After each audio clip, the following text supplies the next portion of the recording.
ustedes están respondiendo bien, yo avanzo rápido. Entonces, esto ya lo hablamos. Dentro de uno de los ejes es la sanidad animal.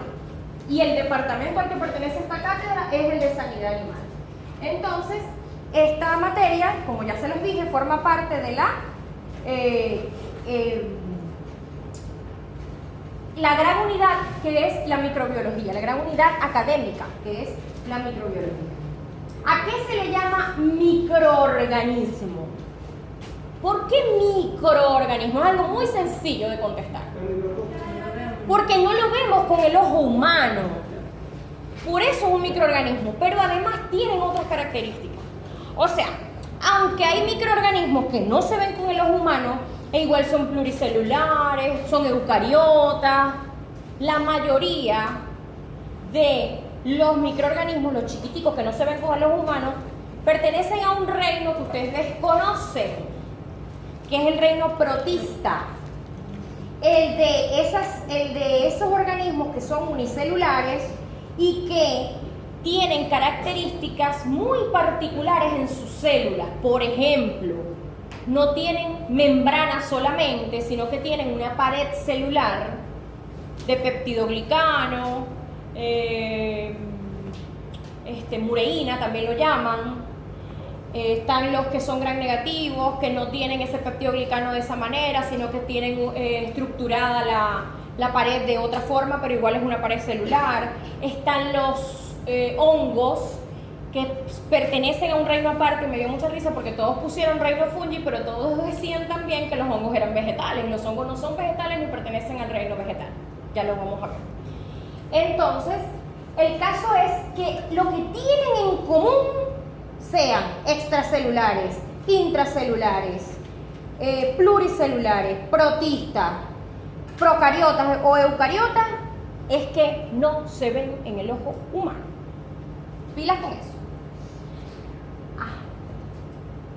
Necesitan de amplificación o para poderse observar. Ya lo dijimos. No, y esto lo acabo de decir, no constituye una clasificación taxonómica de especies, solo sirve para reunir operativamente por su tamaño organismos muy diferentes entre sí. De todas maneras, yo todas esas presentaciones en PDF se las voy a pasar, no se preocupen. Ahora, la microbiología desde el punto de vista general es rica, maravillosa, sirve para estudiar la genética microbiana y es un modelo para nosotros haber entendido nuestra propia genética. Sirve para la biorremediación, que es la recuperación de ambientes contaminados, para la extracción de hidrocarburos, para la biotecnología de alimentos, pero está la microbiología médica. La médica ya es diferente porque se divide en bacteriología, micología y virología. Y yo diría que aquí falta parasitología, pero supongo que no lo incluyen porque, ¿verdad? Los parásitos, muchos parásitos son macro, son gigantes, horriblemente gigantes. Entonces, de los chiquiticos, en microbiología médica tenemos bacteriología, las bacterias que pueden, porque no son todas, ser patógenas, micología, que son los hongos potencialmente patógenos, oportunistas o patógenos obligatorios, y en la virología los virus, que también pueden ser inocuos, pero en su mayoría tienen algún tipo de, ejercen algún tipo de daño. Un poquito de historia de los microorganismos. Anton van Leeuwenhoek, ¿le suena de bachillerato? Nada, ni un poquito. A partir de una lupa, como de 200 aumentos, él fue el que con un corchito de madera pudo observar y vio las celdas pequeñitas, las estructuras, y las llamó células por primera vez. Por eso a él se le adjudica la paternidad del microscopio. De todas maneras, en virología, en micología, el microscopio es el mejor amigo del diagnóstico, pero en virología no. Ya vamos a ver por qué. Entonces, también observó agua estancada y vio esta maravilla, este zoológico microscópico en el agua estancada. También tenemos a Louis Pasteur como uno de los padres, ya no de la microbiología, microscopía, pero sí de lo que fue la después llamada pasteurización, que es la capacidad de esterilizar con altas temperaturas los alimentos para eliminar las toxinas y los microorganismos potencialmente patógenos, así como también detectó o descubrió el fenómeno de la fermentación alcohólica en, ¿qué les digo? Productos de uva, de levadura comestible, todo aquello que sea capaz de metabolizarse sin oxígeno, de manera anaeróbica. Robert Koch también es uno de los padres de la microbiología, que estableció los primeros postulados que existieron sobre la microbiología. Son 4 postulados que estableció Koch. Fue como el papacito, o el papazote, el primero, el patriarca. Ya después, con el paso de los años, el descubrimiento o la implementación de la microscopía electrónica, microscopía de barrido, robótica, proteómica, genómica y todas esas cosas maravillosas de la tecnología, estos acuerdos ya como que están en debate. Pero históricamente, y todavía son muy tomados en cuenta, fueron estos. El microorganismo debe estar presente en todos los casos de la enfermedad, cuando la enfermedad es infecciosa, obviamente, ¿no? Porque hay enfermedades metabólicas. El microorganismo debe aislarse del hospedador enfermo y cultivarse en un cultivo puro para poderlo identificar. El microorganismo cultivado debe causar la enfermedad cuando se inocula a un hospedador sano, pero eso no es tan así. Ya sabemos por qué los que vieron inmunología, ¿verdad? El microorganismo debe ser aislado nuevamente del hospedador enfermo experimental y debe ser idéntico al microorganismo original. Sí, probablemente. Ajá, los postulados de Koch, no sé por qué el profe de ese no le puso la H, pero bueno, tienen en la actualidad muchas discrepancias, pero por mucho tiempo fueron la única metodología para descubrir el microorganismo causante de una enfermedad infecciosa. Ahora, eso es en las bacterias, sobre todo en las bacterias extracelulares, pero en las bacterias intracelulares y en los virus, ¿cómo detectar con un cultivo microbiológico normalito ese microorganismo? Por eso es que estos postulados tienen debilidades.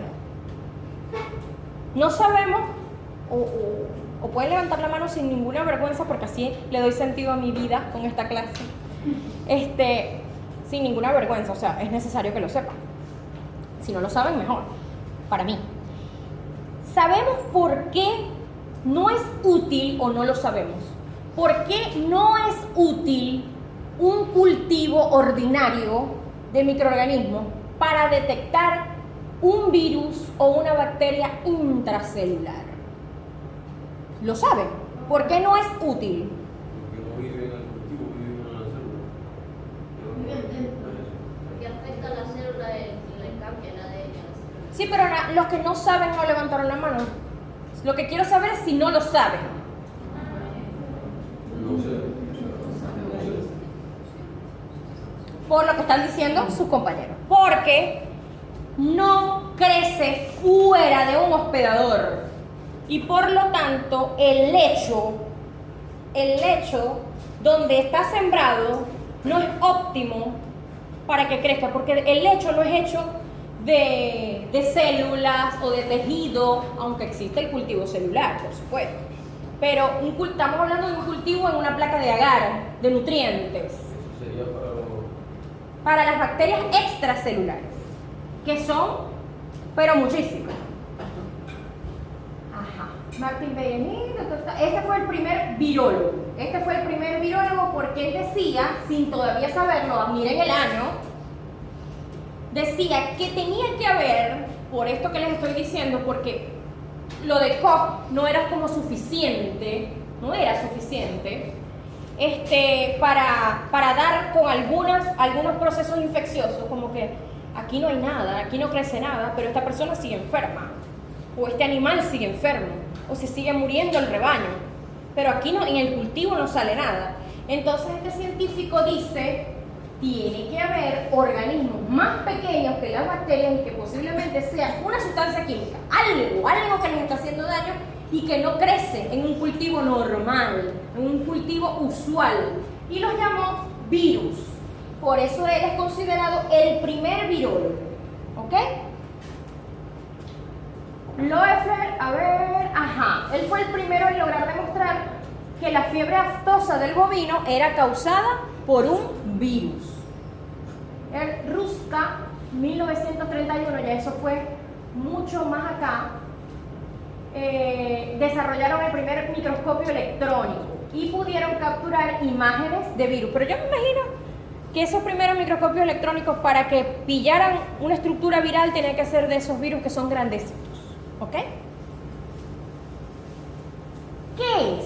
Porque hubo gente que medio lo definió, pero flaqueó. De todas maneras, en la siguiente presentación lo vamos a ver mejor. ¿Qué es? ¿Quién se siente seguro de definirlo? ¿Qué es un virus? ¿Está vivo? Ustedes me dirán si siguen pensando que per se es un microorganismo vivo. Se los dejo a su criterio y lo pueden discutir conmigo por el Telegram, al grupo, al privado, como quieran. Profe, aquí tiene marcador si lo requiere. No, sí, yo aquí tengo como mí. Gracias. Yo no suelo escribir, Ramón, porque yo escribo demasiado feo y me parece ofensivo para los muchachos. Como a mí me parece ofensivo cuando me escriben todo feo y no entiendo nada. Ajá. ¿Por qué están conversando? Ajá, ya les dije todas las características, aquí está, ¿ves? Esta es una representación gráfica tridimensional. Un ejemplo, simplemente un ejemplo. El ácido nucleico y la cápside proteica. Un modelo semi-tridimensional de lo que es una estructura común y corriente de un virus. Ya lo vamos a ver en el tema 1 como tal, porque esta es apenas la introducción, pero ya vamos a ver en el tema 1 que cómo son los pasos para que ataquen, penetren, se repliquen y en la replicación hagan biosíntesis, hagan ensamblaje y sean excretados. Y hay dos tipos o dos formas en las que hacen eso. Profe, disculpe. Dígame. Por aquí salió una duda interesante que hasta me puso a pensar. ¿Por qué? Yo sé la respuesta. ¿De dónde salió la duda? De por aquí. Qué mala costumbre. Ajá, dígame, Ramón. ¿Por qué no tienen cromosomas si tienen ácido nucleico? Y los cromosomas están formados por ácido nucleico.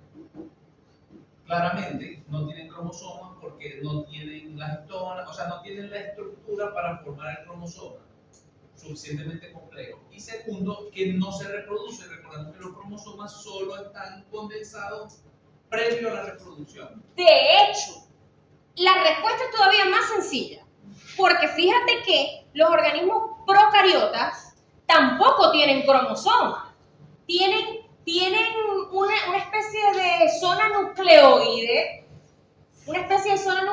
y muchas veces tienen disgregado el ácido nucleico o lo tienen en plásmidos, que son formas circulares pequeñitas de conservar su ácido nucleico. Pero, ¿cuál es la razón por la que se tienen los cromosomas? Para poder empaquetar el ADN. ¿Por qué? Porque es extremadamente complejo y voluminosa la molécula. Esa es la razón. La molécula es demasiado voluminosa. ¿Y por qué es voluminosa? Porque se va a transcribir primero y luego a traducir en organismos tan complejos como una vaca, como un perro, como un elefante, como un ser humano.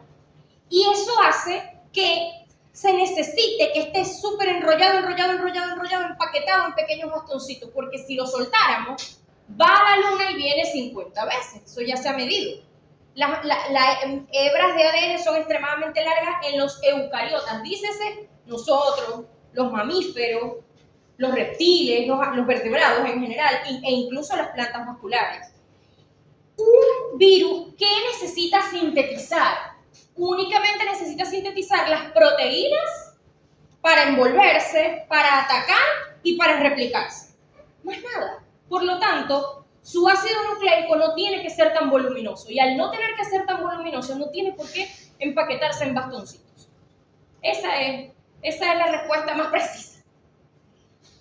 Ajá. Durante el proceso de multiplicación, la acción del virus provoca diferentes daños celulares. A veces muere la célula, no siempre. Cuando no muere la célula, existe un tipo de infección viral que ya muchos por propia experiencia conocen. Por ejemplo, el herpes. Ajá. El herpes. Con respecto a los hongos, porque esto es una introducción, los hongos no son vegetales. Los llevo todo el semestre con esta premisa y con este axioma y cuando llegan a micología me contestan que son vegetales. No sé cómo lo hacen. No son vegetales, pertenecen al reino fungi, tienen un reino aparte. Profe, entonces, ¿qué son? Porque animales no son hongos. Son organismos, pueden ser micro, pueden ser macro, quimioheterótrofos. ¿Qué quiere decir eso? No pueden producir su propio alimento y no lo toman de la luz. Las plantas son quimioautótrofas, fotoautótrofas. Ellos son quimioheterótrofos, como nosotros. Necesitan, como nosotros, organismos, otros organismos u sustancias, otras sustancias, para que poderlas descomponer y poderlas consumir y así nutrirse, porque no pueden sintetizar sus propios alimentos al igual que nosotros los mamíferos. O sea, son eucariotas, son quimioheterótrofos y normalmente son saprófitos. ¿Qué quiere decir eso? Que se alimentan del hospedador, no necesariamente haciéndole daño. A veces sí, que es cuando son parásitos y se comportan como parásitos obligados. Y hasta que no destruyen a todo el material de todo el hospedador para podérselo comer, no descansan. Y siguen más para adelante viendo dónde pueden seguir comiendo. Esos son los hongos. Tienen, ya lo van a ver al final del semestre, tienen dos presentaciones, por decirles de algún modo. La microscópica y la macroscópica. La microscópica son las levaduras, la macroscópica, el moho. Ajá, tiene características comunes, carecen de la capacidad fotosintética, no pueden ser clasificados como vegetales, constituyen un reino aparte. Y celular obligado. ¿Por qué?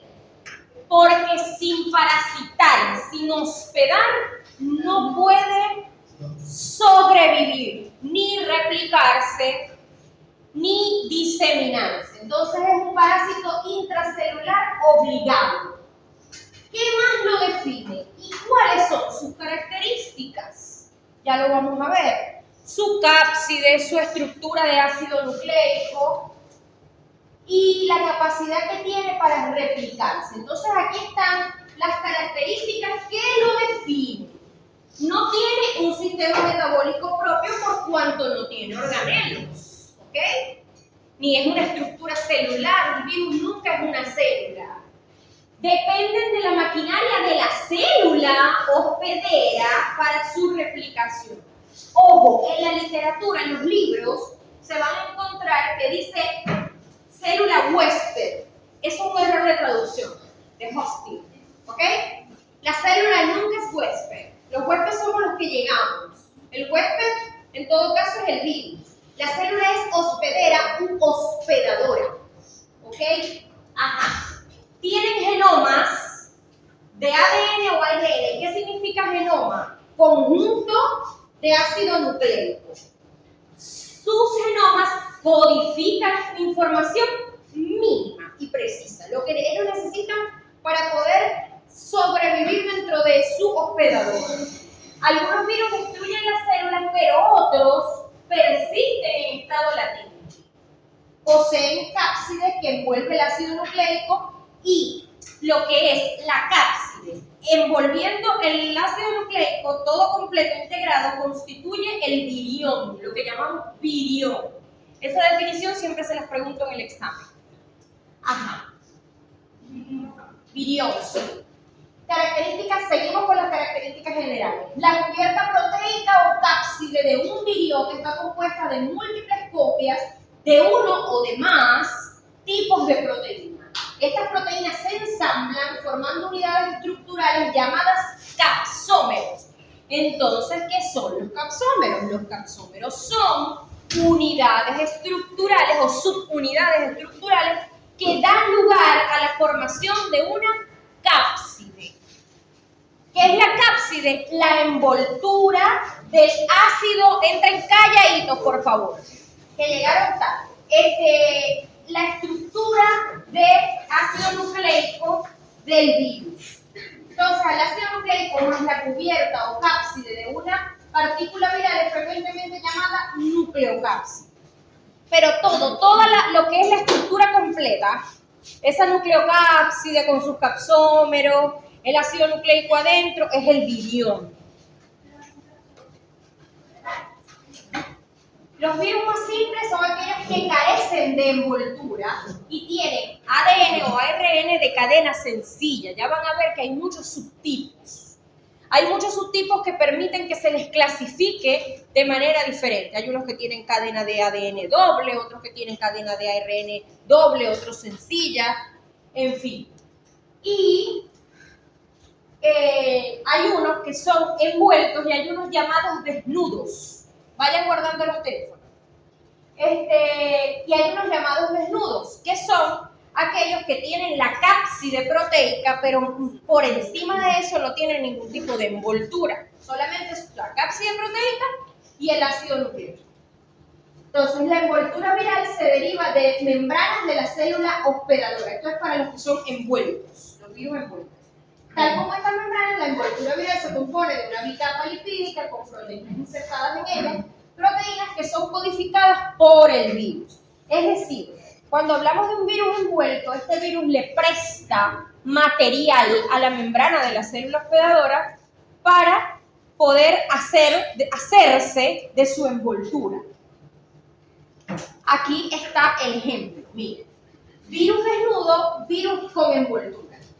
El virus desnudo tiene, como ven, simplemente esas pelotitas que ven allí es la cápside y los capsómeros, es decir, las proteínas que lo rodean. Y esa culebrita que ven en el medio es el ácido nucleico, que puede ser de ADN o de ARN. En cambio, este es uno envuelto. Fíjense, la membranota que tiene alrededor aparenta ser más grande y esa envoltura está hecha de la membrana citoplasmática del hospedador. Entren calladitos que van llegando tarde. Los tipos de genoma viral ya es... ¡Ay, qué bello! Gracias. Yo nada más que los estaba viendo entrar y yo, ¿será posible que ninguno de estos me va a traer a un café? Entonces, el genoma viral o virus, las características. Ya van a ver que esto es sumamente determinante para la clasificación de los virus. Y a su vez, esa clasificación les va a interesar para caracterizar ese virus y saber cómo es capaz de enfermar al animal y de qué manera lo va a enfermar. Entonces, entre las características del genoma tenemos ADN de doble cadena, los virus que son de ADN de doble cadena, los que son de cadena sencilla, igualmente los que son de ARN de cadena doble y los que son de ARN de cadena sencilla. Los que son de ADN de cadena doble versus ARN de cadena sencilla y los que son de ARN de cadena sencilla pero retrovirus, que tienen una forma de girar o de plegarse, o plegarse no es la palabra, girar, una forma de girar diferente, contraria a la del ARN de los que no son retrovirus, y además tienen la capacidad o la necesidad de transformarse en ADN para poder hacer todo el proceso de replicación. Estos retrovirus normalmente no se les ha podido diseñar una vacuna verdaderamente efectiva y suelen ser persistentes en el hospedador.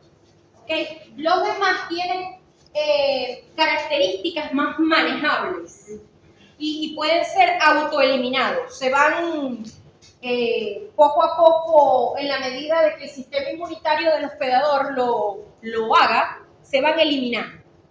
Son autolimitados, es la palabra. Ajá. Con base en lo comprendido hasta ahorita, yo quiero que me vayan respondiendo y se abre un ciclo de participación por parte de ustedes. Se tienen que respetar el derecho de palabra, levantar la mano y decir su número de lista. ¿En qué se diferencia un virus de una célula y por qué un virus necesita de una célula hospedadora? Suena muy elemental, pero me lo tienen que decir bien bonito. ¿Puede ir a la lámina anterior que había algunas piezas detrás de la red de RNA que decían SS y De cadena sencilla y Cadena simple, como esas por siglas en inglés. Cadena sencilla o simple y cadena doble. Eso es lo que significa. ¿Ya? ¿Sigo? sí. Ajá, entonces.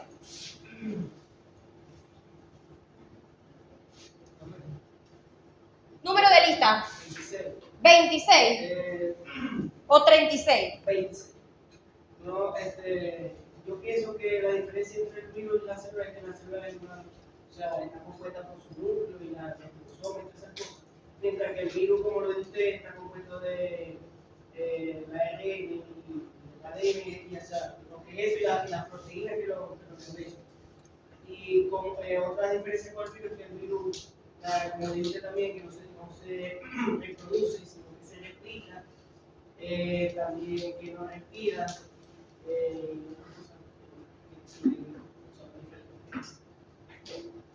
¿Quién más aporta algo? Una pregunta. El virus no tiene reino, ¿No tiene? reino. No. Tienen una clasificación taxonómica totalmente aparte, pero no funcionan como reino, porque no tienen, su estructura no tiene una complejidad como para ser un ser, considerado un ser vivo. Por lo tanto, no se pone como un reino. Pero sí se le clasifica taxonómicamente. Diferencia la complejidad de la estructura.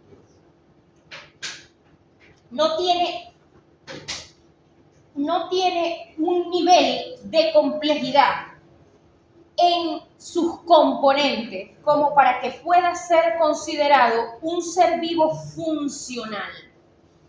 No produce mecanismos respiratorios, reproductivos, de autoduplicación ni de metabolismo energético. Por lo tanto, no puede considerarse un ser complejo, ni siquiera dentro de los procariotas. Por lo tanto, no responde a estímulos, correcto, no tiene la parte, no tiene la parte neurológica, ¿no? O nerviosa, no tiene citoesqueleto porque no es una célula. Otra cosa que usualmente viven si tienen se inactivan. Por lo mismo, porque no tienen las estructuras para poder vivir por sí mismos. Necesitan de las estructuras del hospedador. Ajá. Que no tienen una característica, no cumple con las características funcionales de un organismo. Ajá. ¿Cuál es tu número? 26. Ramón, ¿cuál es tu número? 44. Ajá.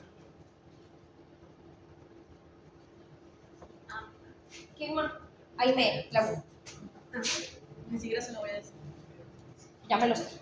Según comprende por qué el virus necesita una célula hospedadora para poder entonces utilizar el material de para poder para poder replicar las proteínas, para poder entonces hacer su envoltura. Victoria. Bueno, complementando lo que dijo Imet, es para subsistir Exacto. en donde se está operando. Pero mi duda era que si ellas tenían organelas, pero con las respuestas de cada uno me fui dando cuenta que no. Tu número, Victoria. El 37. Ajá. Ok, chévere. Seguimos. ¿Estamos claros, Acarita? ¿Sí? ¿Tienen dudas? La que sea, la duda por muy boba que sea, si la tienen, díganme. El virus al infectar la célula la destruye. Buena pregunta. Dice Juan. Juan, ¿cuál es tu número? 26. Ya, me termina, ya. ¿Quién más? ¿Cuál número me dijiste tú? 26. Ese es el número. Te lo digo 26. Dios No, mío. 25. Lo que No, vuélvame loca, que yo voy para allá, directa. Ajá, pero decime la pregunta. Okay. Destruye la célula. La célula, porque escuché que la insulina, para crear insulina, obviamente que se tiene, para crear la insulina se utiliza, creo que una bacteria, ¿no? Ajá. Y a la bacteria se le retira una sección de su ADN y se le da el ADN que necesita para que cree X proteínas, que es lo que la va a llevar a hacer lo más parecido posible a la insulina y de ahí sacar la insulina. Se aísla el codón. Ajá. Ah, ok, eso. Entonces, si el virus necesita una bacteria, me imagino que cumple esa misma función, ¿no? Sacar una parte de ese ADN, poner lo que quiere el virus que cree la célula y así alimentarse. Ya te voy a explicar en el ciclo de replicación que viene ahorita mismo cómo es. Y ya voy, Victoria. ¿Y por qué en algunos casos a la célula hospedadora la termina eliminando y por qué en otros casos no? Pero en cualquiera de los dos casos, sea que la elimine o sea que no, hay un hecho y es que se aprovecha de su material genético y de todo lo que tiene la célula. O sea, es así, eso es sine qua non, siempre es así, esa condición así. Ajá, Victoria. El tipo de virus va a tomar algo específicamente del hospedador. O sea, no es como que todas van a agarrar lo mismo, sino que cada una necesita algo en específico para subsistir. Cada tipo de virus, dependiendo de lo que está hecho, toma cosas diferentes del hospedador. ¿En qué sentido? En que uno usa, por ejemplo, el ARN que está en los ribosomas, en la mitocondria, en el citoplasma, otro usa el ADN que está en el núcleo, otro usa partes de la membrana, otro lisa la célula y las rompe, otro no, sino que forma vesículas, usa la membrana y se sale. Es decir, como dice Victoria, esta está buena esa pregunta, muy buena.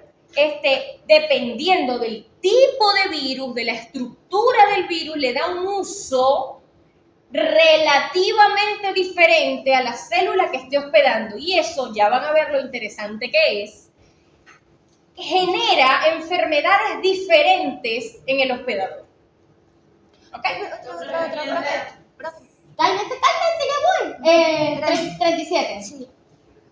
¿Quién me habló? Profe, tengo una pregunta. Si los virus afectan organismos que están compuestos por células, ¿tiene que ser necesariamente organismos que son las eucariotas o pueden ser procariotas? Pero ¿un virus puede afectar una bacteria? Sí, un virus puede afectar una bacteria. Los virus pueden invadir organismos procariotas perfectamente. De hecho, el primer modelo, ya lo vamos a ver, el primer modelo para estudiar el efecto de los virus fue en un organismo procariota. Muy buena pregunta. ¿Cuál es tu número? También le quería preguntar Ajá. si Ya voy. un virus es capaz de alterar el material genético. Si un virus es capaz, voy a hablar pasito, de alterar el material genético. Sí, por supuesto. Por supuesto que sí. Y eso hace que la célula se desnaturalice y que percibamos la enfermedad, y también puede hacer que la célula termine siendo destruida porque es considerada por el sistema inmunitario y las células del sistema inmunitario como algo que se dañó. ¿Ya? Ajá. Profe, o sea, por supuesto depende del tipo de virus, pero en estos casos tengo entendido que hay algunos que como alteran este mismo como el ADN, la célula, produce, pues, producen también neoplasmas, pues, una multiplicación, cáncer. Sí. Son pocos los casos, pero sí ocurre, y ocurre por lo que dijo Victoria, porque alteran el material genético. ¿Y de dónde vienen las neoplasias? De las mutaciones de los ácidos nucleicos. ¿Ok? De ahí que virus como ciertos serotipos, por ejemplo, del VPH, redunden en tumoraciones benignas o malignas.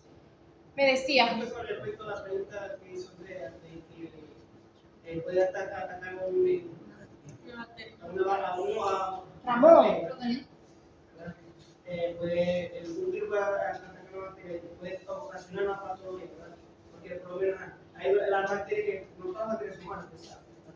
Y por lo menos lo que son las bacterias de rumen, que son las microflora bacteriana de rumen. Sí, claro. Para la fermentación. Claro, claro. O sea, digo yo que si pueden haber virus. O sea, una Por pregunta- supuesto una que sí. pregunta que, o sea, que pueden haber virus que puedan afectar ese tipo de Y yo te voy a contestar de manera totalmente sincera. Mi deducción lógica me hace pensar que es así. Pero me comprometo hoy mismo a buscar separatas que tengan esa información y se las voy a pasar por el. ¿De qué está hablando la profesora? ¿Qué preguntó? 26. Sí. ¿Qué preguntó? Él dice algo muy lógico.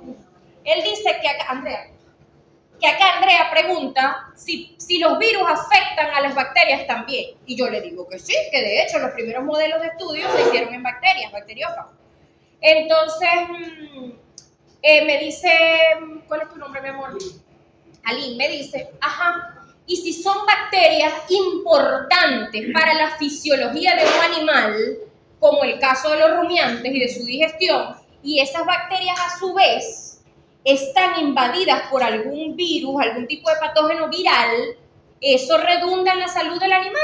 Mi lógica me dice que sí, pero recuerden que yo no soy veterinaria, soy bióloga, por ende mi lógica me dice que sí, pero prometo, me endeudo con ustedes hoy mismo, de hoy para hoy, a buscarles esa información, a buscarles artículos al respecto y darles una síntesis de la conclusión a la que llegué, porque esa información es muy interesante. Así que está muy buena tu participación. Ajá, ¿qué más? Yo tengo una pregunta. Ya voy, ¿no? Como lo de Hunter. Si pueden con las bacterias, pueden con los hongos, o los hongos con los virus. Los hongos son un mundo completamente aparte y es bastante difícil. El hongo es muy resistente a todo. El hongo tiene una pared de quitina muy fuerte que cualquier cosa no le entra. Y hongo a virus. No, imposible, porque el hongo es gigante. Al virus no lo ataca nada que no sea una vacuna, y no porque lo ataque, sino porque se defiende al cuerpo y lo engaña. No porque lo ataca, lo engaña, lo desvía. Pero el resto del virus, por su propia pequeñez y su propia simplicidad, no lo ataca nada. ¿Ok? Ajá, Ramón. Profe, hay algo que no termino de concretar, que es con respecto al concepto, que parece algo fácil, pero yo sé que... Parece algo obvio. Sí, es algo obvio, pero yo vengo estudiando virus desde hace mucho tiempo, Claro. pero dependiendo de quién dé la clase, Ajá. usted sabe que cuando uno hace un concepto, la primera palabra me dice qué es, y es muy importante. Claro. Pero resulta que dependiendo de lo que leamos, el libro que leamos, Ajá. el autor, la formación del autor que haya redactado el concepto, va a cambiar esa palabra. Escúchense, que es importante lo que todos sus compañeros están diciendo. Va a cambiar la palabra. Ajá. En las características que usted dio, la primera palabra de lo que sería ¿qué es? Ajá. Es un parásito intracelular. Ajá. Sin embargo, yo que estudio ecología, como profesional Sí, que eres magíster en ecología, de de hecho. ecología, Ajá. para mí ser un parásito no es una clasificación, porque ser parásito es simplemente una forma de vivir, pero no me dice qué es. Por ejemplo, dependiendo de un animal, una planta puede ser parásito, pero él tiene una clasificación taxonómica. Es decir, el ser parásito es una forma de vivir, más nada. La forma de alimentarse es una forma de vivir, pero no me dice qué es. Entonces, ¿Y cómo definirías qué es? ok, en el caso del virus, Ajá. en el caso del virus, la profesora Chepina lo define como una partícula. Cosa que me parece el término un poquito ambiguo, pero calza un poco acá. Leyendo acá, fíjense también los errores de internet. Ajá. Un virus es un microorganismo infeccioso. No estoy de acuerdo con que sea un microorganismo porque no tiene la complejidad para ser considerado un organismo. Entonces fíjense cómo uno queda en el limbo, porque no es un microorganismo, pero tampoco creo que sea un parásito, porque un parásito creo que es simplemente una característica de su forma de vivir. Partícula me parece que se apega, pero es ambigua. Partiendo de eso, ¿cuál sería la primera palabra que cree usted con la que podríamos definir esto para completar? Como a partícula como a partícula no le tenemos un sinónimo y realmente microorganismo a secas es muy complejo como para definir el virus, pudiéramos decir, y está muy bueno eso porque para que los muchachos tengan una definición más...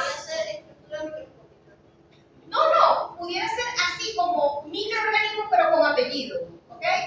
Microorganismo, no. Simple e inanimado. Esto es invención mía de este momento, deduciendo todo lo que me está diciendo Ramón. Que puede fungir, o sea, de función, ¿ok? Como parásito intracelular. Pero usted podría decir que es un microorganismo cuando ni siquiera es un organismo. Para Sí, pero Yo siento que es más como la referencia. viable. Sí, porque no es un microorganismo a secas. Y se pudiera decir que es un microorganismo para relacionarlo como... Correcto. Para darle Un sentido. un nombre que no sea tan ambiguo como partícula y tan específico como parásito. Sí, profe, porque fíjese que cuando definimos lo que es la vida, decimos que, de hecho, yo en mis clases, yo digo que hace poco salió una noticia de que en un planeta creían que había vida.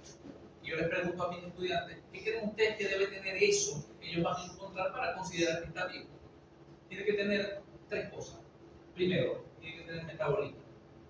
Segundo, tiene que poder reproducirse. Y tercero, tiene que poder responder al ambiente, a estímulos. Para reproducirse necesita un material genético. Y en este caso, el único criterio que tiene un virus es tener ADN y ARN. Pero es que ninguna materia inanimada tiene ADN y ARN, solo lo que está vivo. Entonces él está entre lo inerte y lo vivo. Por eso es que es tan difícil de definirlo. Y es lo que tanto me cuesta a mí, porque yo nunca lo he definido. Y esa es la razón por la que este tema, este bloque, a mí me gusta evaluarlo con preguntas de desarrollo. Yo tengo un profesor, ya no me da clase, pero es mi gran amigo, es inmunólogo. Es un señor que es un genio. Él da las definiciones de las cosas y si tú no le contestas como él las creó, o sea, como él las estableció, o sea, tipo que Guiñe 2024, o sea, tiene que ser lo que él dijo, te lo pone mal. Y a mí no me gusta eso.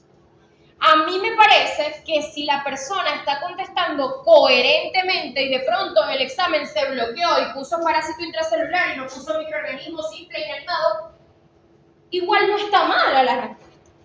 Ahora si me dice que es una célula o me dice que, no sé, cualquier disparate ya eso es otra cosa, pero si me dice una cuestión que tenga lógica dentro de lo que explicamos en clase, eso se puede ser evaluado como aprobado. Eso está bien.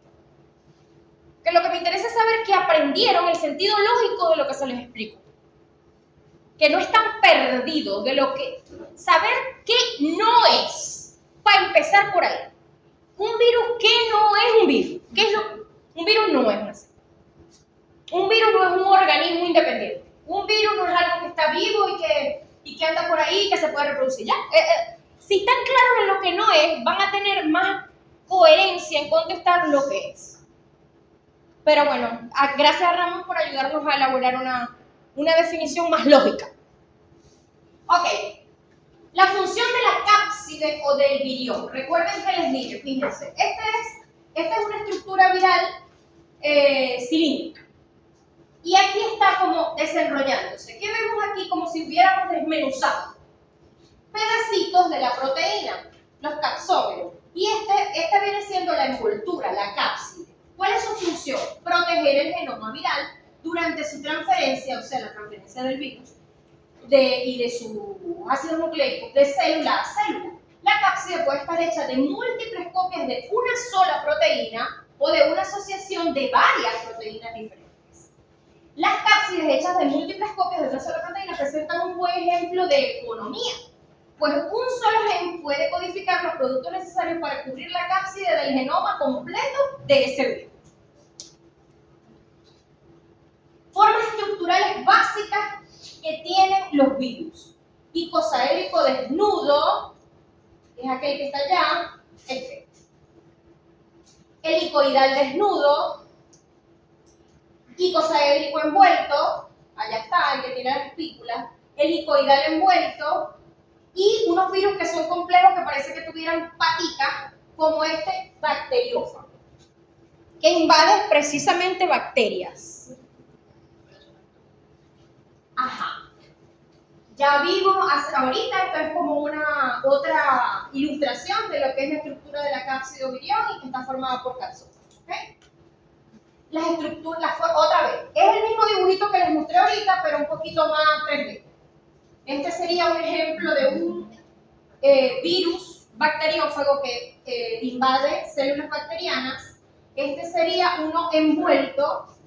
Este sería un icosaédrico desnudo y este es uno helicoidal, que se ve cilíndrico por la cubierta proteica, que es de forma cilíndrica. Ajá. Ay, yo le dije a ese muchacho que producción es con eso. Porque le pedí a mi hijo que esa me la cambiara porque estaba muy aburrida, estaba blanco y negro. Y como las hace el profe de eso, así, blanco y negro. No sé quién les ha dado clase el profesor de eso. Sí. Las hace blanco y negro, ¿verdad? Sí. No. Entonces era así, pero producción no va así, muchachos, va con ese, lo voy a matar. Ajá. Entonces, ¿qué es la protrusión de yemas? A través de este proceso, los virus envueltos adquieren su envoltura. O sea, toman de la membrana de la célula hospedadora y hacen esto como una vesícula. Una vesícula y de ahí se suelta, sin necesidad de destruir la célula. También lo hacen en el aparato de Golgi. Esa cuestión de invaginación de membranas para luego envolverse y salir ya con ese envoltorio robado a seguirse diseminando en el organismo del animal. ¿Ok? Ajá, con base en lo comprendido, diferencias hasta ahorita, cápside de capsómero.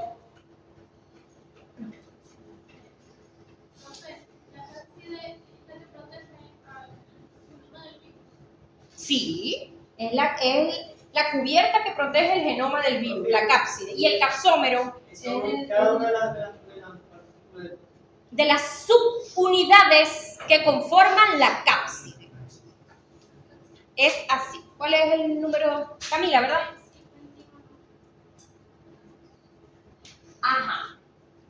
¿Cuál es la diferencia entre un virus desnudo y un virus con envoltura? Ay, profe, la envoltura. Ajá, pero ¿qué más? ¿Qué tiene el virus envuelto que no tiene el virus desnudo?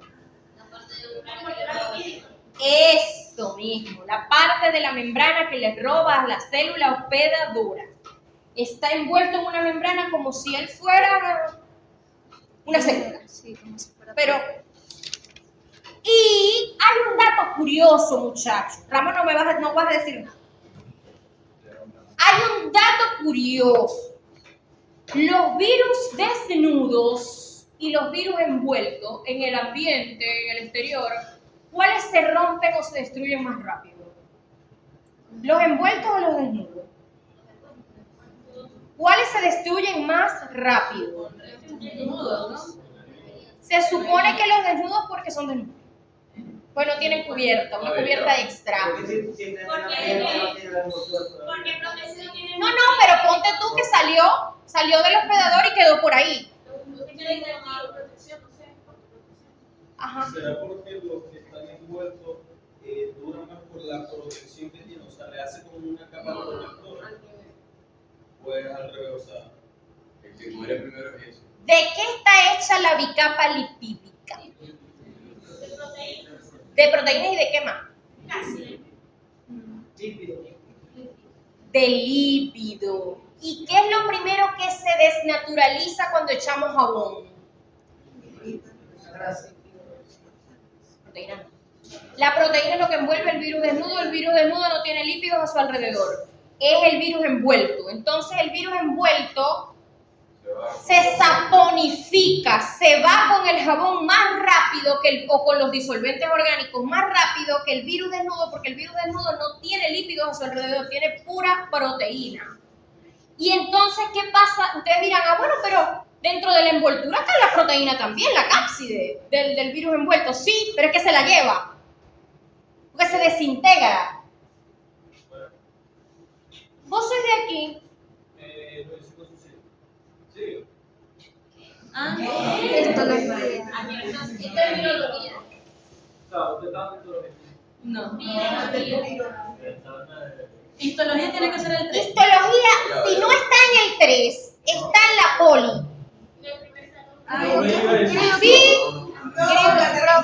Creo que iba a ser en la poli. está en la poli, sí, sí, se lo juro, pero debe estar comenzando.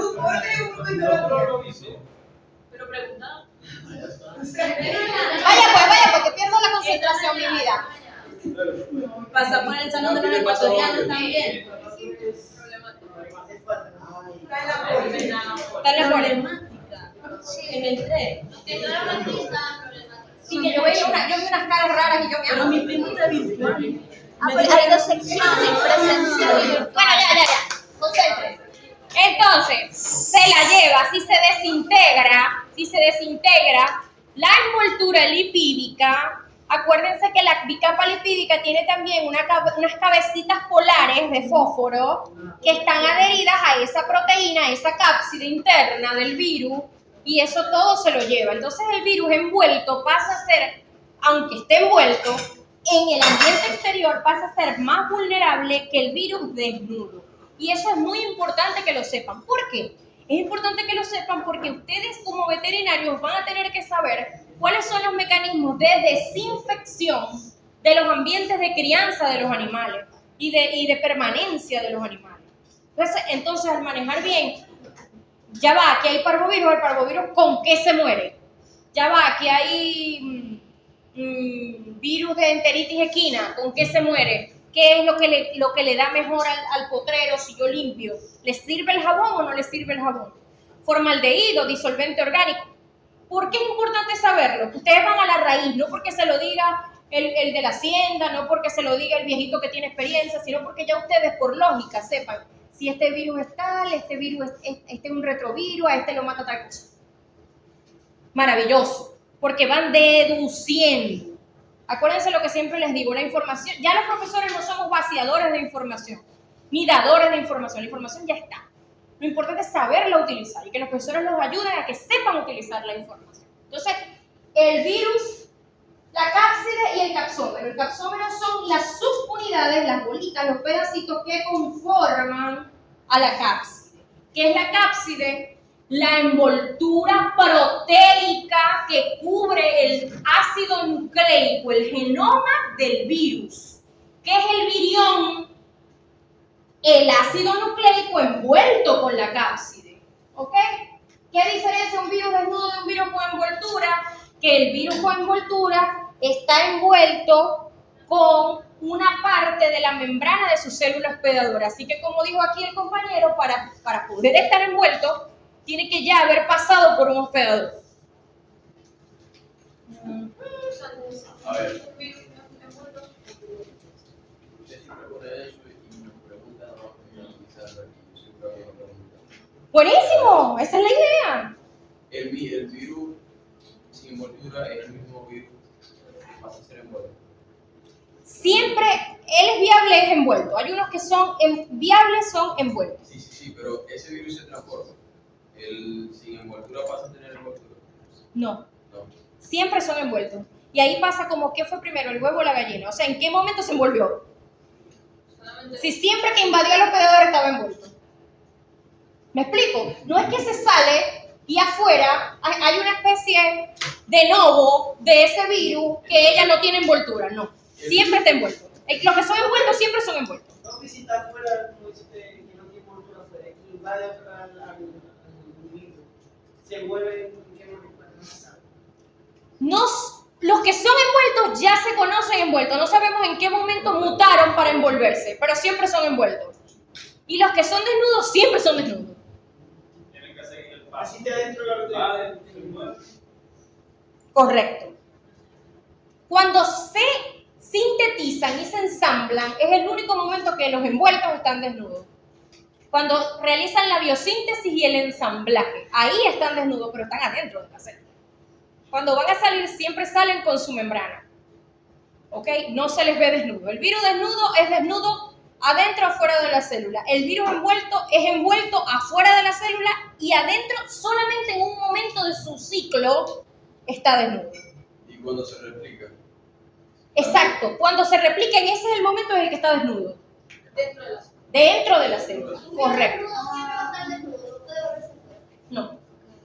A menos que mute. Si muta y ya pasa a ser otra cepa, ya es otra cosa, se muere. Eso sí puede pasar. Es cuando un virus puede tomar más fuerza. Exacto. Toma más fuerza o se debilita, pero cambia su estructura. Y su capacidad antigénica, por supuesto.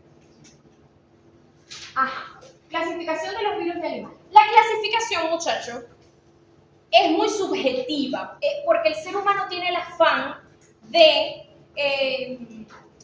ordenar, ¿verdad? Ordenar y designar cosas. Esto se llama así, esto es aquí, entran estas características, porque si no, no sabemos, nos perdemos, ¿ok?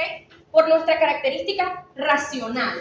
Entonces, en ese sentido, hay la clasificación, el ser humano la ha hecho basándose en la estructura de su genoma, en que si son monocatenarios, bicatenarios, las categorías genómicas que tienen. Pero de todas, hay una nomenclatura, eso lo vamos a ver ahora en otra presentación, hay una nomenclatura, una taxonomía, así como la palabra lo dice, por taxones, por jerarquía, hay una nomenclatura clásica y hay una nomenclatura toda computarizada con base en el tipo de ácido nucleico de los virus, que es la llamada ICTB, que fue totalmente caracterizada en el año 2020, justamente en la época de la pandemia. Esto aquí, antes de irnos a la patogénesis viral y a la taxonomía viral, vamos a hacer como una especie de bosquejo rapidito de los posibles efectos que los virus de animales, los que afectan a animales, podrían tener en las células que infectan. La mayoría son líticos, es decir, rompen la célula para poder seguirse diseminando en otras células. Y las que donde se ensamblaron, se replicaron, hicieron todas las gracias que hicieron, las rompen. Las dejan totalmente destruidas. También ocurre que el mismo cuerpo las destruye a través de los glóbulos blancos, los macrófagos, las natural killer, para poderse defender, porque está identificando que esa célula está rara, que ahí está entrando una cosa que no es. ¿Sí? Hay otros que no, una minoría que no son líticos, que son normalmente los envueltos, que se quedan ahí, y se activan en determinadas condiciones de estrés, determinadas condiciones del sistema inmunitario, o que están ahí, sí, como el herpes, o que están ahí todo el tiempo persistentes, como el VIH, la FIV, la inmunodeficiencia felina, y así, y se quedan ahí todo el tiempo. Y hay otros que son también latentes, que muy rara vez, pero lo pueden hacer, causan transformaciones cancerosas. Ajá. Esto, no se preocupen por escribirlo porque yo les voy a pasar la presentación. Esto es una tarea que queda de libre albedrío, que me la pasen por WhatsApp, por correo electrónico, yo les doy mi correo, por el Telegram, por donde ustedes quieran, o la usen para consumo personal. Si me la pasan, yo, si en el momento no puedo, marco como no leído y apenas pueda, lo transcribo y eso se suma para su 30% de su nota. Se los voy a pasar, así que no tienen que escribirlo. Compara cómo entran en sus respectivos hospedadores los virus de animales y los bacterianos. ¿Cuál es la diferencia entre una infección vírica persistente y una latente? Y elabora un resumen de lo que hicieron en clase, generando preguntas y dudas a resolver. A partir, o sea, además de las que ya resolvieron. Las que ya resolvieron ya, pero si tienen otras, me las pueden escribir y yo se las voy contestando por el chat privado, ¿ok? Tenemos una semana para eso porque la semana que viene es el parcial. Y no lo voy a posponer. No se desmoralicen, que van a salir bien. Ciclo de replicación viral. Replicación viral. Ya. No se desesperen, no rumoreen, no, que me traumaticen. Los bacteriófagos. Los bacteriófagos fueron el modelo de virus que los virólogos utilizaron por mucho tiempo para comprender cómo se comportaban los virus. Y pudieron a través de ellos determinar cómo se replicaban, qué era lo que hacían y cuáles eran los pasos de esa replicación. Hubo un primer experimento que fue casi a la mitad del siglo XX que lo hicieron Ellis y Delbruck, una mujer y un hombre, una pareja de científicos que experimentaron con un modelo de una curva de crecimiento cómo es la verdadera naturaleza de la replicación. Hicieron cosechas de partículas de fago liberadas en las células y lograron dar con unos picos de replicación viral. Pero yo quiero, y eso va dentro de esa tarea anterior, que me la van a pasar, va unida pues. Es decir, yo les paso las presentaciones en PDF y ustedes van revisando diapositiva por diapositiva y dicen, ya va, esta tarea está pendiente, aquí también hay otra tarea, ella dijo que esto, y lo van anotando y eso es, y hacen una sola tarea. O sea, no tienen que hacer tarea de la presentación 1, de la presentación 1.2, no, es una sola. Lo siguiente, este fue el primer experimento que mostró las 3 fases esenciales de la replicación de virus. El inicio de la infección, replicación y infección del genoma del virus, liberación de viriones maduros de la célula infectada. ¿Por qué y cómo? ¿Por qué y cómo qué? ¿Por qué y cómo Ellis y Delbruck hicieron eso con los bacteriófagos? Necesito que me lo expliquen con sus propias palabras, al privado, al correo, al Telegram, al WhatsApp. Me lo expliquen. De aquí al jueves que viene. Eso sí lo pueden anotar, que de aquí al jueves que viene son las tareas. Sí, al jueves, porque ya el viernes ya les entregaron. ¿Pero qué son partículas de fago? Partículas de fago son estas. Los virus. Mira. Los bacteriófagos. Esas son las partículas de fago. ¿Qué ocurre primero? Esta es la fase y gracias a estos científicos se logró determinar cómo lo hacían.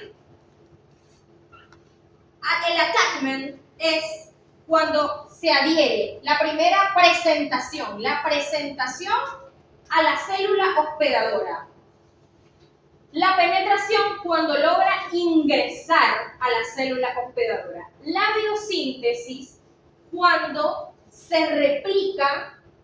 Ya se sintetizaron las proteínas para que pueda ser replicado con toda su estructura, todo su cuerpecito.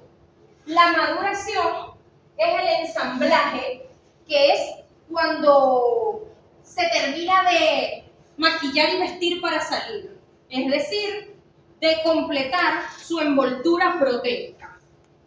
Y la lisis es el momento en el que rompe la célula para salir e infectar otras células hospedadoras. Este es un modelo genérico de un virus no envuelto y que además lisa la célula, pero no todos los casos son así.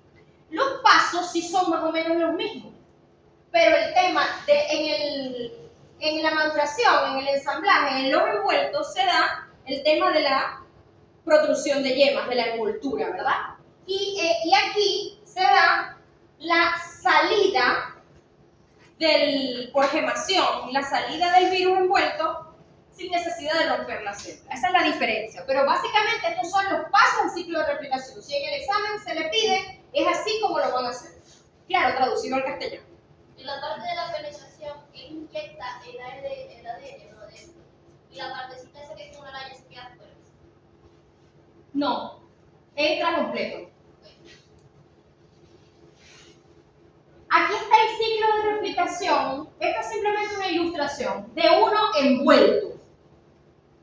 No por pasos, sino como, o sea, los pasos de esta vez no los separamos, sino que los hicimos como que este es el capítulo 1, este es el capítulo 2, y así. Y aquí están todos los pasos numerados. Ajá. Mientras pasa ese proceso de replicación y todo esto, la enfermedad se ve como signos clínicos que presenta. Sí. Aquí es que se pasan los signos clínicos. Ya lo vamos a ver en la parte de patogénesis viral. En el momento en el que se está diseminando el virus, ya estamos en fase subclínica y fase clínica. Ajá, aquí les explico bien el tema del ciclo de replicación y aquí, fíjense una cosa, quiero que vean algo. Esto que estamos viendo aquí, todo como un conglomerado, 1, 2, 3A, 3B, 4, 5A, 5B, 6, 7, todos esos pasos, aquí imagínense que se les hace un zoom. Y aquí están en grandote, en un zoom. Aquí estamos hablando, por ejemplo, del attachment y de la penetración. Aquí estamos hablando cuando ya penetró y empezó a liberarse dentro del hospedador. Aquí estamos hablando de cuando se genera la biosíntesis. Anoten, investigar qué pasos involucra la biosíntesis viral en el ciclo de replicación. ¿Qué pasos involucra la biosíntesis viral en el ciclo de replicación?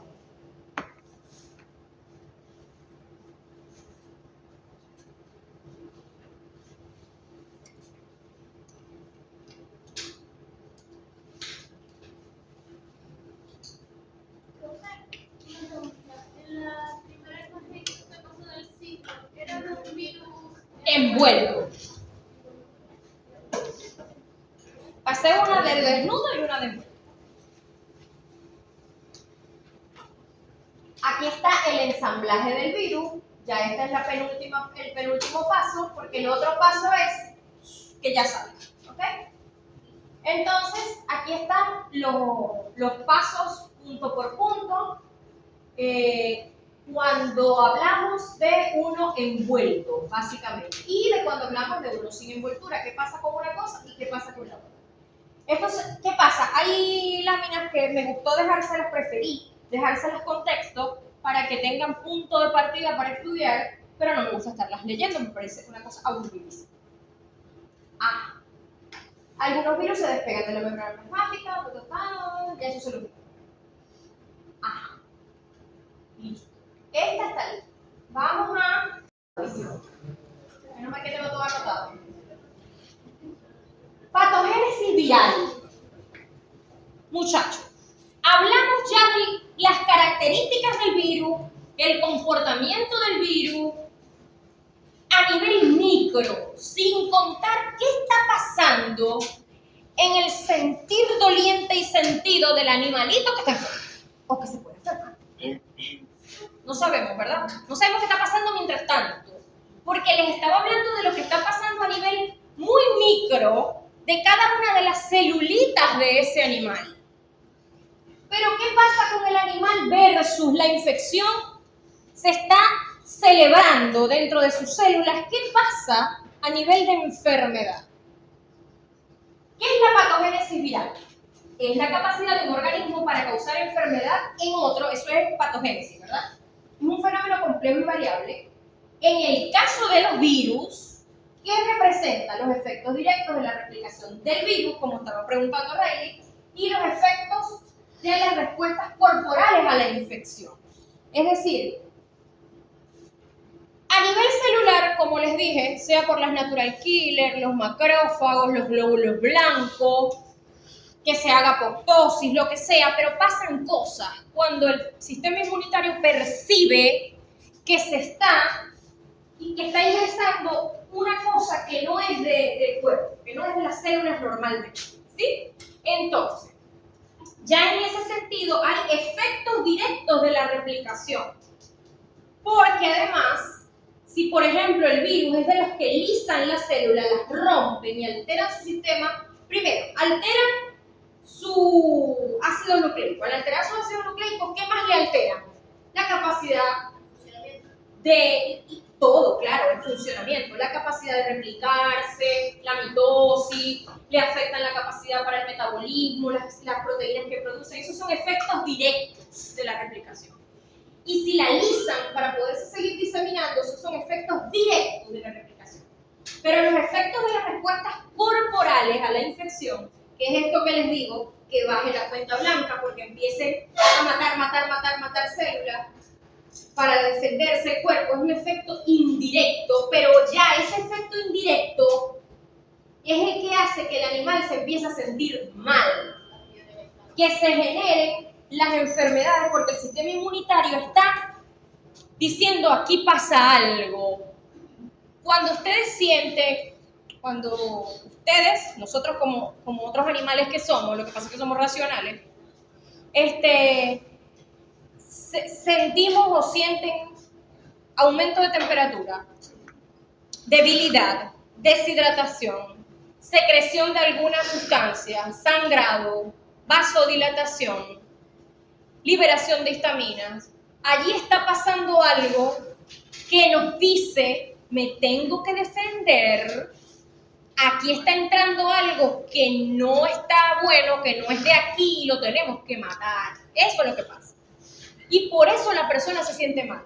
Cuando hubo la pandemia, que al principio la gente se moría por el tema del estallido respiratorio, por el tema de la tormenta de citoquinas, era porque la cantidad de viriones de COVID era tan alta y tan desconocida para nuestro cuerpo, porque no estábamos vacunados al principio, que se empezaban a segregar una cantidad de interleuquinas, de citocinas, diciendo, ya va, esto hay que darle con todo.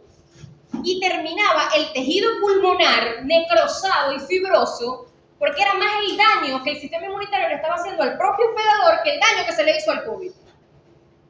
Eso puede pasar. El animal a veces se siente más enfermo por la defensa de su sistema inmunitario que por el virus como tal. Pero ¿quién lo causa? El virus. Porque si el virus no estuviera ahí, el sistema inmunitario no se hubiera vuelto loco, ¿verdad?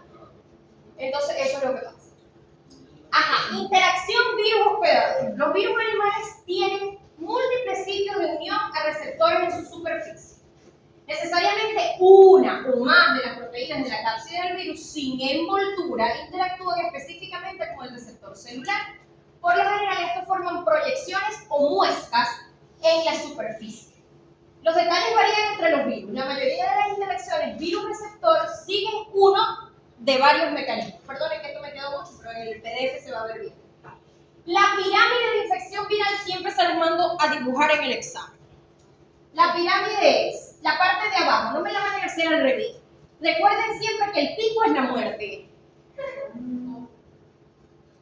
Y así es fácil. Exposición sin infección, la base.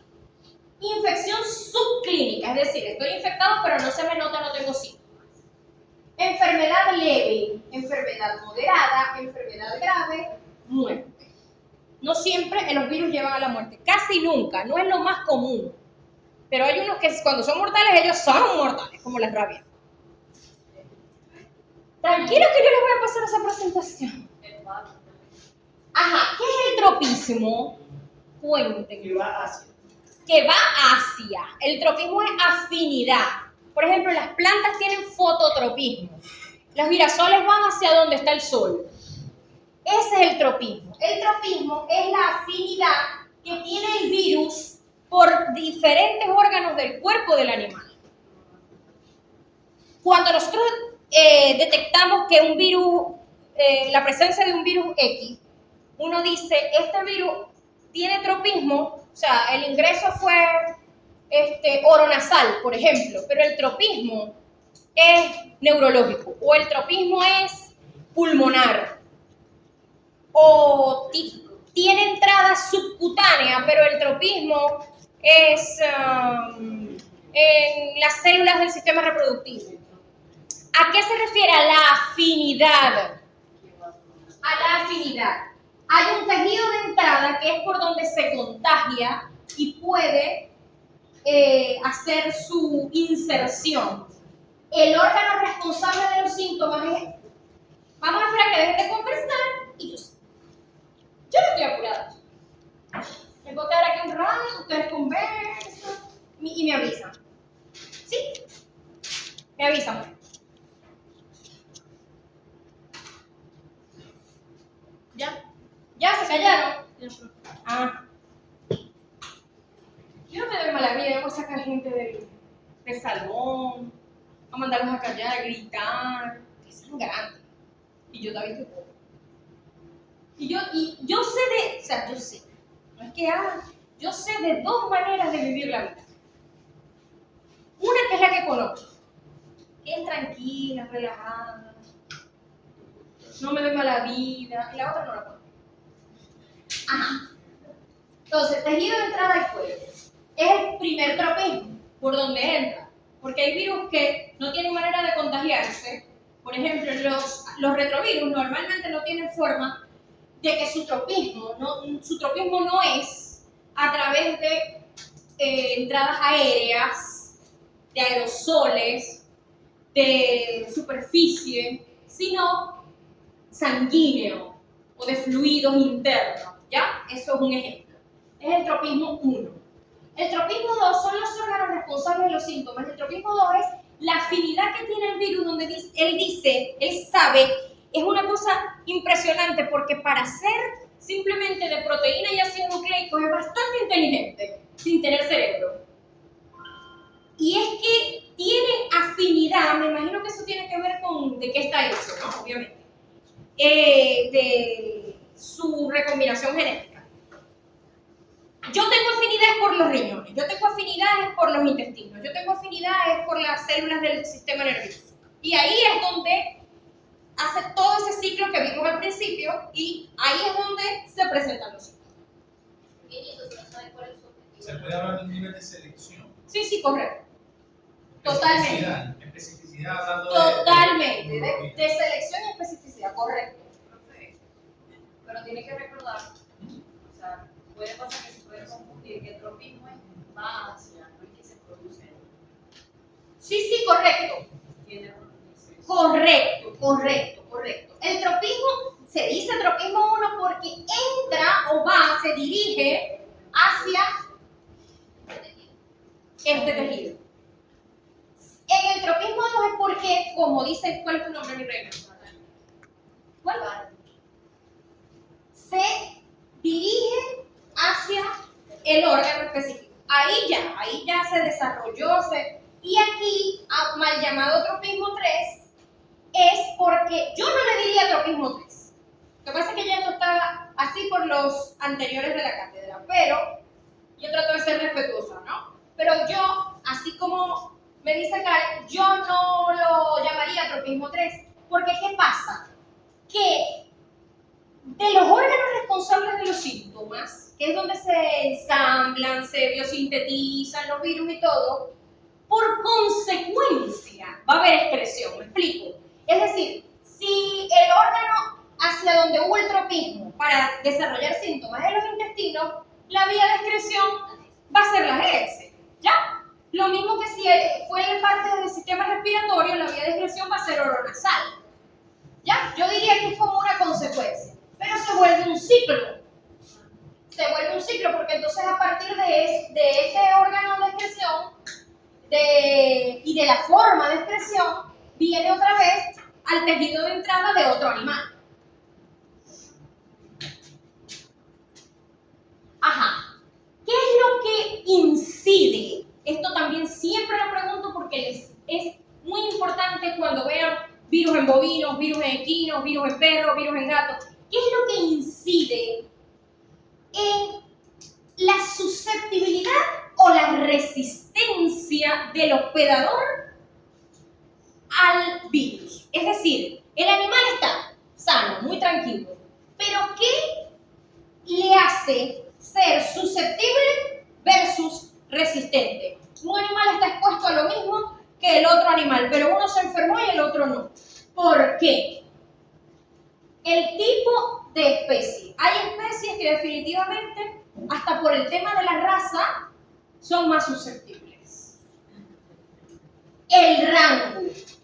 Ahí se refiere también. El tema de la raza, el tema de la cantidad de especímenes que haya.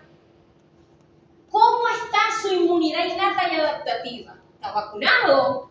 Profe, eso es como cuando los perros en la calle, un perro doméstico de casa, ¿verdad? Los perros en la calle comen de todo, a veces no comen más salud ni sana, siempre con anticuerpos. Porque desarrollan anticuerpos ante muchas Mi cosas. gato medio se llovina y de una vez en su estornudo, yo le quedo. Porque no desarrolló esos anticuerpos que los animales comunitarios sí desarrollan. Eso es como los niños, que tú los dejas que jueguen con arena, que agarran lluvia, que le dan agua cuando están chiquitos y después son personas muy fuertes. En cambio, los niños sobreprotegidos, eso ocurre igual con los perros, con tú. Ahí estriba la inmunidad innata y adaptativa. Ahí estriba en esto que dijo su compañera. En que, dependiendo de lo que hayan hecho a lo largo de su vida, de a qué animales estuvieron expuestos, si hubo inmunidad de rebaño, que ya vamos a ver lo que es ahora al final de la clase, si hubo inmunidad de rebaño, si no hubo inmunidad de rebaño, si se vacunaron, si no se vacunaron, como si no tiene ninguna enfermedad inmunitaria o deficiencia inmunitaria primaria, que eso es genético y a veces azarosamente los animales nacen con ese problema, deficientes. También tiene que ver la edad. Los muy mayores y los muy chiquiticos están más expuestos normalmente. El estado nutricional, por supuesto, y las condiciones de estrés. Y eso aplica para todo, no solo para los pequeños animales. En mi casa, yo tengo 2 gatos. Ajá. Y tengo uno que él es diagnosticado con cistitis idiopática porque se estresa mucho. Y le tengo que poner collares de feromonas y tengo que echar spray y todo eso. Y él se enferma más con virus, aunque esté vacunado, que la otra gata que no tiene eso. Porque por condiciones de estrés deprime su sistema inmunitario.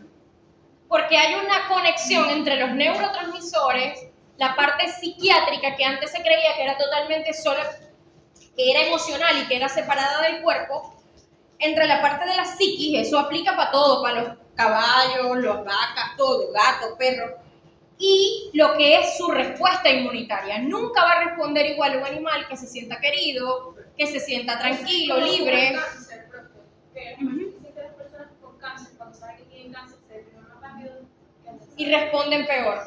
Dime. Lo que pasa, por ejemplo, con el estrés, que el estrés produce cortisol. El cortisol Exacto. produce inmunodeficiencia. Exacto. Se genera una cascada de hormonas por el mismo tema de los neurotransmisores. De hecho, los neurotransmisores son un tipo de hormona. Entonces, ahí deviene todo eso. Y eso aplica para todas las especies. El animal, así sea un animal que se va a usar para producción, para comérselo, no se le maltrata, porque se les va a enfermar. Ajá. ¿Cuáles son las etapas a nivel macro? Ya las vimos a nivel micro. Y en el examen se me suelen confundir muchísimo, muchísimo, muchísimo. Si no es lo mismo que yo les diga pasos de replicación viral, que es lo que vimos al principio ahorita, que a que yo les diga etapas de la infección viral. Los pasos de la replicación viral ocurren a nivel celular, intracelular, y las etapas de la infección viral ocurren a nivel macro del organismo infectado. Y son 3 grandes etapas, donde ocurren muchas cosas, pero son 3 grandes etapas. La entrada del virus, la diseminación del virus y la excreción del virus.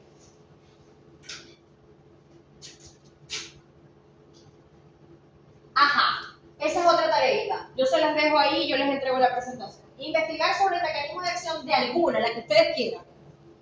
terapia antiviral en veterinaria. Las tareas las pueden entregar en pareja. ¿Ok? Así corrijo menos. ¿Alguna terapia antiviral? No se vayan a confundir. Terapia antiviral significa medicamento contra un virus o varios tipos de virus.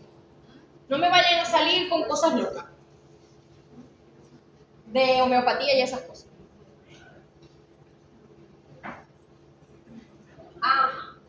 Ahora vamos con la taxonomía. Muchachos, yo en la taxonomía, o sea, la clasificación, yo a eso, ¿qué? Yo le digo algo. Sí, y no solo que es odiosa. Estoy totalmente de acuerdo contigo. No solamente que es odiosa, que yo soy bióloga y a mí me mandaron de todo lo que existe, taxonomía de todo lo que existe, sino que de paso no es útil para lo que ustedes necesitan. Para lo que ustedes necesitan es útil. Entonces, ¿qué hice? A ver cuántas me salieron. Ya les voy a decir. Eran 73 diapositivas. Ya les voy a decir. ¿Cuántas? 10. Eran 73. Yo hice 10. Porque eran cosas que me parece que no tienen, que no les va a servir.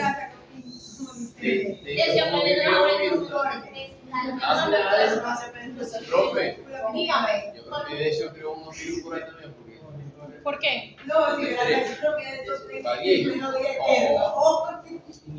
Porque, ¿qué pasa? ¿Por qué había 73? ¿Por qué había 73? Porque había un desglose de virus de doble cadena. ¿Cuáles son?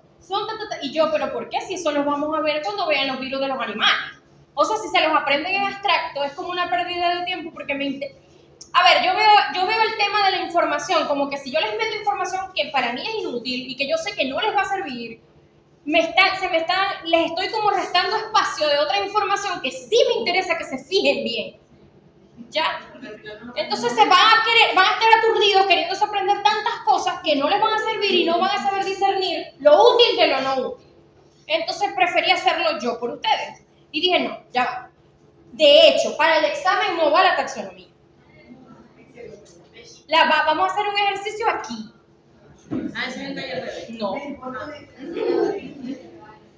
Entonces, en cuanto a la nomenclatura y taxonomía, primeramente, ¿para qué se las voy a explicar? ¿Para qué esas 10 diapositivas que en verdad son 8? Sí, porque la presentación no cuenta ni la de gracias tampoco. ¿Para qué? ¿Qué te permite la taxonomía viral como médico veterinario? Eso es lo que te tiene que interesar. Puede darse un mayor entendimiento de la biología de los virus nuevos y actuales al asociarlos con los que están relacionados. Eso es una. La otra, puede establecer las diferencias en esas propiedades biológicas a medida que los virus están menos relacionados.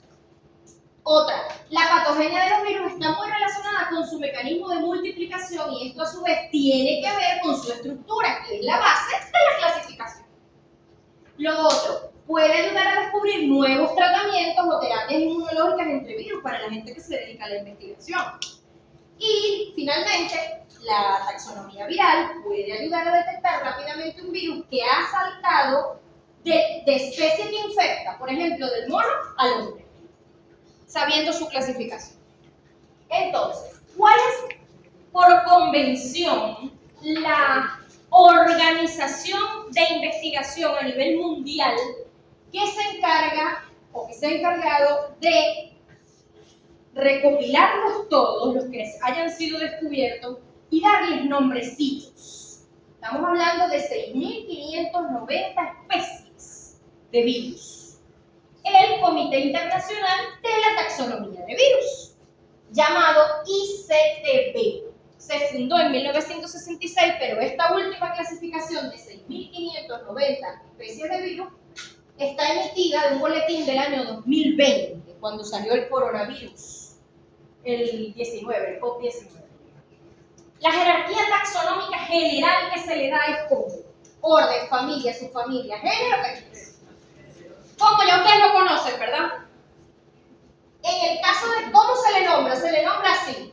Al orden Viridae, el sufijo, ¿no? Familia Viridae, subfamilia Virinae, género, virus, especie, la que tenga.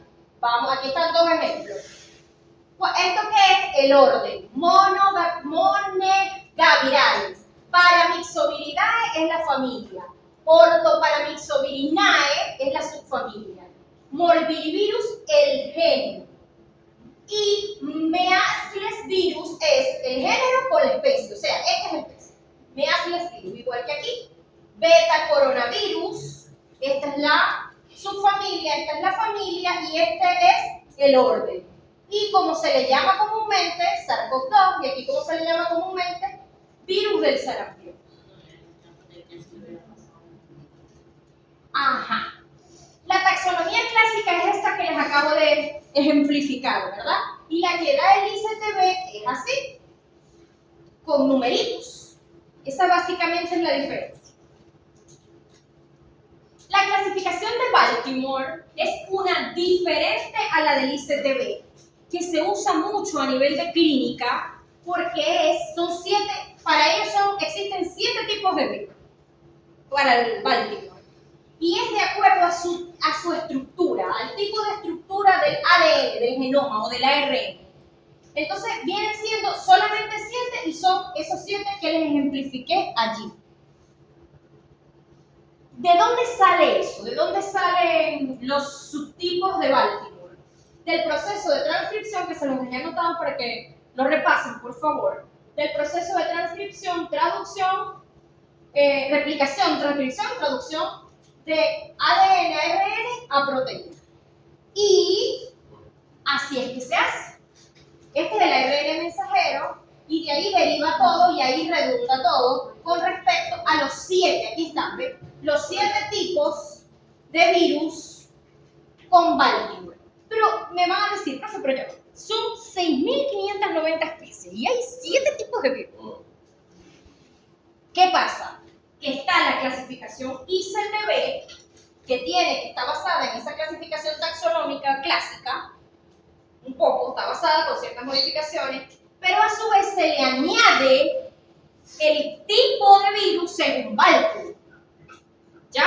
O sea, es como que si yo soy mujer, morena, pelo negro, pero tengo el tipo de sangre ORH positivo. El ORH positivo vendría siendo el Baltimore, algo así. Es decir, es como la característica de su genoma más allá de su clasificación taxonómica. Es con otro criterio. Con otro criterio, correcto. ¿Cuál es la actividad asignada? La van a hacer de una vez. Se van a agrupar, ¿cuántos son? Y vamos a dejar ese mismo grupo lo vamos a dejar para un taller que vamos a hacer ahorita también. Son 47, pero creo que vinieron todo. Ah, no. Adriana Tirajara vino. No, tiene fiebre. Hay 46. Y se fueron 2. Hay 44. Pueden hacer grupos de 4 y serían 11 grupos. No, de 5 no, déjenlos inventar. De 4 o menos.